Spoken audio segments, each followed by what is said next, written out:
नमस्कार, capital TV देख रहे हैं आप। मैं हूं आपके साथ पूजा। कैपिटल टीवी ब्रेकिंग में बड़ी खबर सीधे अफगानिस्तान से आपको बता दें, अफगानिस्तान के नागरिकों ने तालिबान के खिलाफ हल्ला बोल दिया है।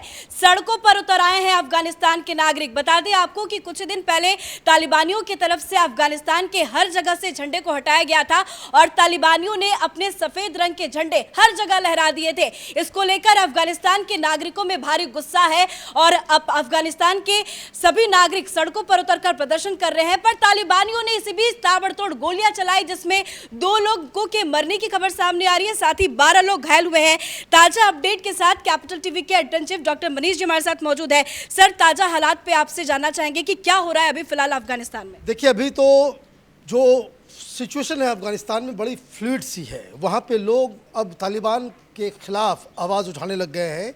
अब तक जो रिपोर्ट आ रही है कि 12-13 लोगों की मौत हो चुकी है। तालिबान के लोगों ने, लड़ाकों ने, आतंकवादियों ने उन लोगों को मार गिराया है जो अफगानिस्तान के नेशनल फ्लैग को हर जगह होस्ट कर रहे थे। लेकिन इस बीच जो बड़ी खबर आ रही है कि जो ये ब्रेकिंग न्यूज़ आ रहा है कि प्रधानमंत्री कार्यालय के अंदर वहाँ एक बहुत ही अहम मीटिंग हो रही है अफगानिस्तान के साथ। और ये अफगानिस्तान के साथ लगातार कल शाम में भी मीटिंग हुई थी कैबिनेट कमेटी ऑन सिक्योरिटी की, जिसमें तालिबान को लेकर के, अफगानिस्तान को लेकर के बातचीत हुई थी। फिर आज मीटिंग हो रही है। मतलब ये हर पल वहाँ पे सिचुएशन बदल रहा है। और ये सिचुएशन इसलिए बदला है क्योंकि वहाँ पे एक अजीबोगरीब घटना हुई है।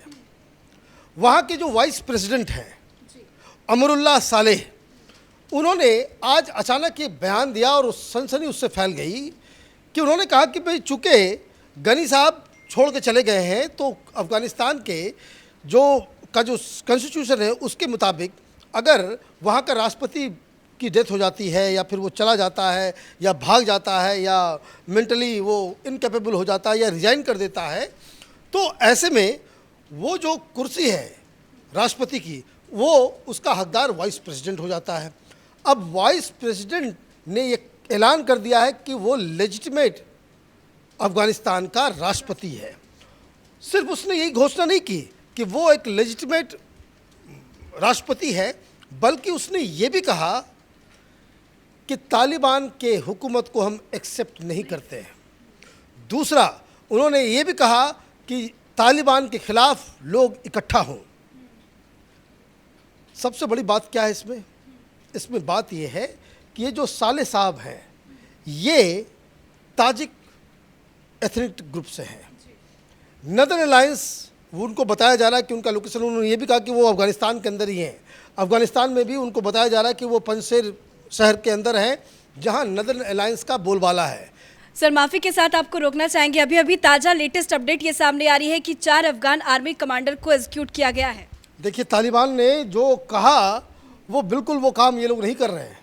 और यही बात मैं कह रहा हूँ कि ये तमाम लोग जो अब पकड़ के लोगों की लिस्ट बनाई जा रही है, लड़कियों को घर से निकाला जा रहा है, जिन लोगों ने पिछली सरकार में काम किया उसकी बाकायदा लिस्ट बना करके इसी तरह से पब्लिकली एग्जीक्यूट किया जा रहा है। ये ठीक वही काम हो रहा है जो तालिबान 25 साल पहले अफगानिस्तान और काबुल में कर रहा था।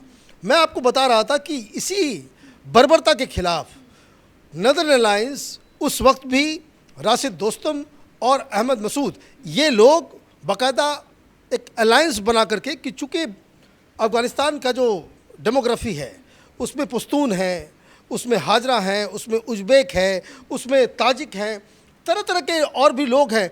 तो ये जो एक नया जो गठजोड़ जो नदर्न अलायंस के रूप में जाना जाता है, उसको ये साले साहब लीड कर रहे हैं, जिन्होंने अपने आप को अफ़गानिस्तान का प्रेसिडेंट डिक्लेयर कर दिया है। अब उन्होंने कहा कि जितनी भी दुनिया भर में एम्बेसीज़ हैं वो गनी साहब की तस्वीर हटा करके वो उनकी तस्वीर वहाँ पे लगाएं और जो भी आदेश आएगा वो सीधे प्रेसिडेंट के पास से आएगा। अब ये जो डेवलपमेंट है, ये डेवलपमेंट साले साहब अकेले ये इस तरह का फैसला नहीं ले सकते। इसका मतलब है कि इनके पीछे एक कोई शक्तियाँ हैं, ताकत है, उसके पीछे लोग हैं जो उन्हें ये कॉन्फिडेंस दे रहा है कि you should have a parallel government, और ताकि आगे चल कर के जो निगोशिएशन होगा, जो पीस डील जो होगा, उसमें आपके पास भी कुछ स्टेक होने चाहिए। तो मतलब ये कि एक तो रेसिस्टेंस जो लगातार, देखिए ये अलग अलग जगहों पे जो है वो खबरें आ रही है कि अफ़गानिस्तान में जो है लोग अलग अलग शहरों में अफ़गानिस्तान का झंडा जो नेशनल फ्लैग है, जो फ्लैग है तालिबान का, वो सफ़ेद फ्लैग है, उसके ऊपर कुछ अरबिक कलमा वगैरह लिखे हुए हैं। ISIS का और तालिबान का एक ही फ्लैग है, सिर्फ कलर का डिफरेंस है। ब्लैक कलर के ऊपर वाइट से लिखा हुआ वो ISIS का झंडा है, सफ़ेद फ्लैग में ब्लैक से लिखा हुआ वो तालिबान का झंडा है। तो ये जो मसला अब जो सामने आ रहा है कि इसका मतलब ये है कि अफ़गानिस्तान परमानेंटली अभी जब तक ये सलूशन नहीं निकलता है गृह युद्ध जैसे स्थिति में घुस गया है। और इसमें जो सबसे बड़ी मुसीबत होने वाली है वो मुसीबत होने वाली है तालिबान को। वो इसलिए क्योंकि तालिबान अब तक तो अटैक कर रहा था, टेररिस्ट ग्रुप की तरह काम कर रहा था। जब आप ये कहते हैं कि हम वहाँ की सरकार हैं, तो सरकार है तो आपको बहुत सारी चीज़ों का ध्यान देना पड़ेगा, बहुत सारी चीज़ें आप फिर नहीं कर पाएंगे। आपको रिकॉग्निशन कौन देगा अगर इस तरह से आर्मी के कमांडर्स को आप एग्जीक्यूट करेंगे, इस तरह से जो अफ़गानिस्तान का जो झंडा कोई फहराना चाह रहा है उसको गोली मार देंगे, महिलाओं के ऊपर पाबंदी लगाएंगे, तो दुनिया से तो रिकॉग्निशन मिलेगा नहीं। और रिकॉग्निशन जब नहीं तो फिर ये लोग किस तरह से आगे काम करेंगे, फिर किस तरह से बातचीत होगी। तो ये मुझे लग रहा है कि ये जो रेसिस्टेंस है, ये रेसिस्टेंस धीरे धीरे और भी ज़्यादा बड़ा होता चला जाएगा, क्योंकि ये जो 20 साल का गैप है, जो एक नई पीढ़ी तैयार हो गई है, उनको मालूम नहीं है कि 95 में क्या हुआ था।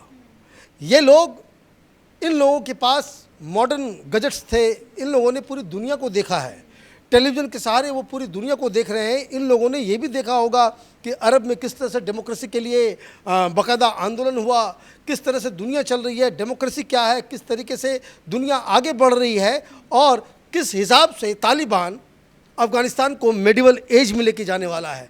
तो वहाँ का यूथ जो है उसको तालिबान कन्विंस नहीं कर पाएगा और इसलिए ये जो रेसिस्टेंस है ये और भी ज़्यादा खतरनाक होता चला जाएगा। गृह युद्ध की स्थिति बन गई है।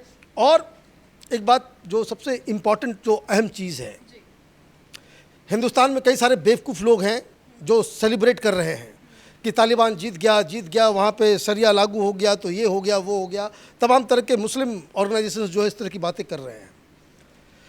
अफ़गानिस्तान में अफ़गानिस्तान की सेना वो लड़ती, लेकिन उनका प्रेसिडेंट भाग गया, इसलिए ये लोग डिमोरलाइज्ड हो गए। अच्छे लीडरशिप नहीं होने की वजह से तालिबान बाकायदा जिस तरह से कंपनी गार्डन में लोग घूमते हैं वैसे ये लोग काबुल पे कब्जा कर लिए। अदरवाइज़ अगर अच्छा लीडरशिप दिया गया होता तो अभी ये स्थिति नहीं होती और वहाँ पे लड़ाई हो रही होती। मुझे लगता है कि देर आए लेकिन दुरुस्त आए।